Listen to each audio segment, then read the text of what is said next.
Hi, welcome to another session of Vantage Point, and I'm very glad today to be on the sideline of the Datum Economic Forum because I get to meet great people, and one of them is right beside me today, Arthur Carmazzi, but I didn't pronounce that really well. Carmazzi. See, you have to say it like an Italian. Carmazzi. Okay. Hey!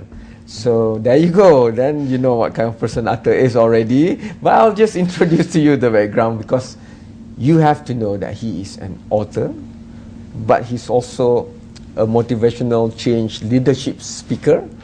He's also, of course, a trainer, but he invents things too, he designs things, and he's also an architect.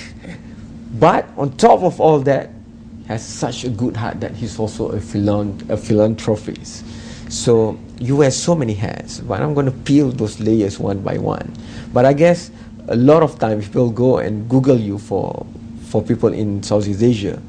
They'll get to see you going around meeting top leaders of a lot of institutions in this country or even in other countries around Southeast Asia, and getting people to really look at how they are at work and coming back out from meeting you with cost-cutting measures, increase of productivity, and just plain feel-good factors.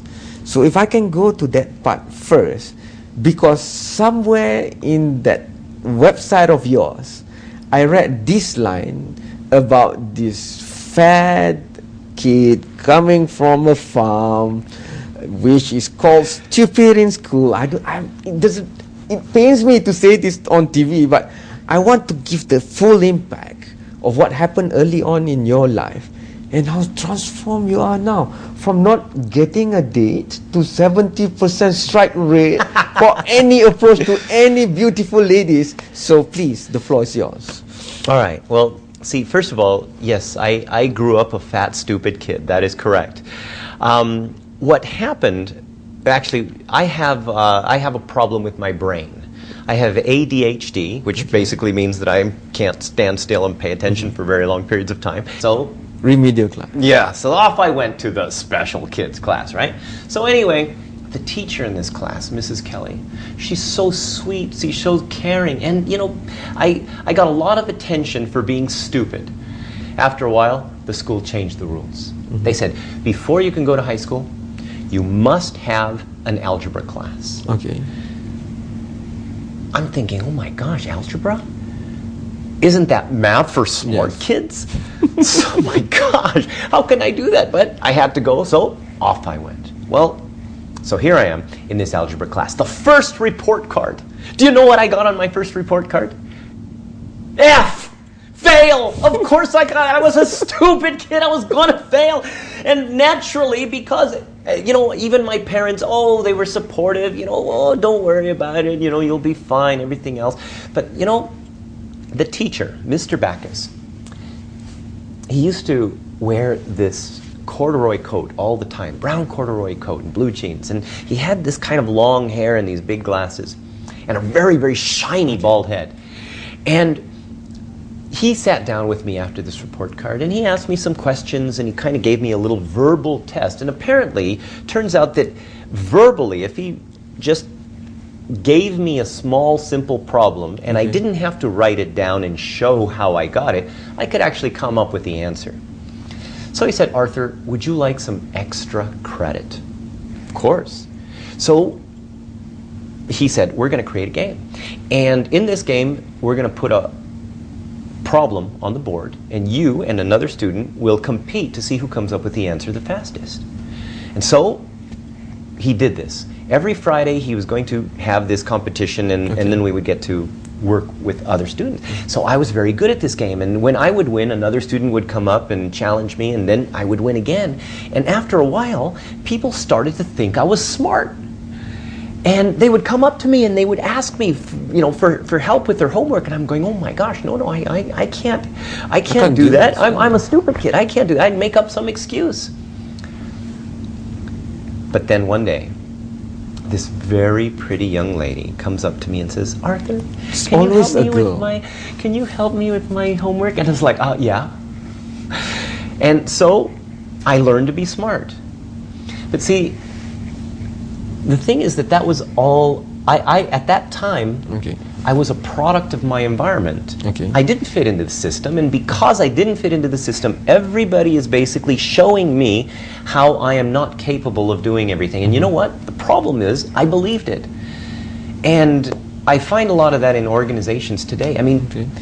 leaders, without even realizing it, are doing the stupid kid syndrome to their employees, without even realizing it. And the problem is that employees believe it, and therefore they are underproductive. But you're supposed to follow the system. You know, it's great if you fit into the system. Okay, I mean, let's talk about Fine and good.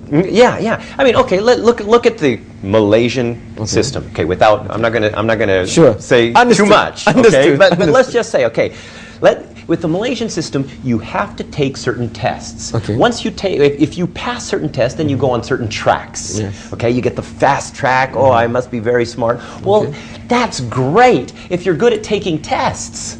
But if you're not, What if you're not good at taking tests? Do you know that right now, if somebody asked me to write by hand on a piece of paper a story, while the story itself might be good, and the grammar would be okay, my spelling would be bad, and my handwriting would look like a fifth grader.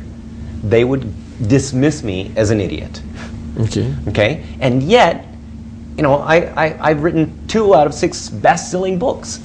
I'm just gonna.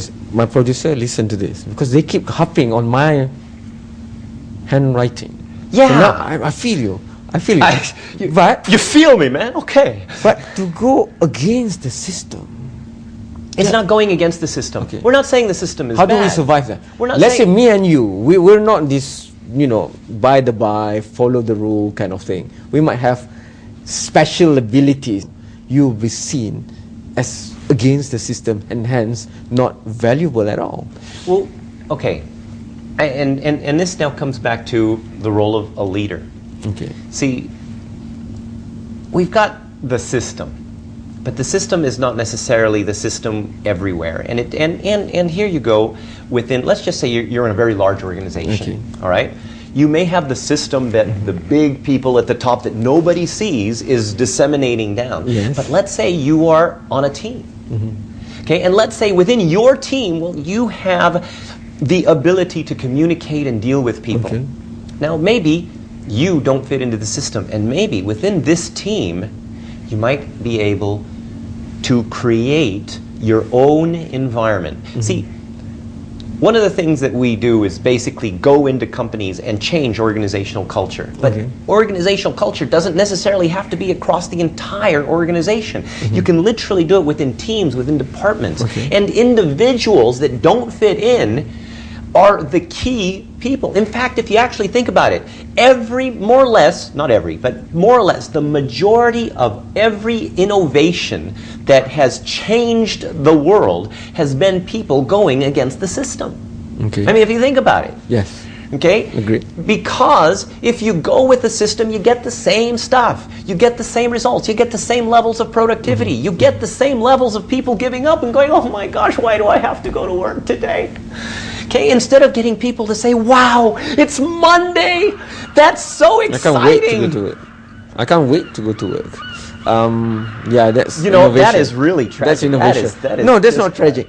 I have to go for the first commercial break, but I promised the audience before that. How do we get from very low strike rate when we approach the beautiful girl or lady, and then you want over the time we story? get 70%, right?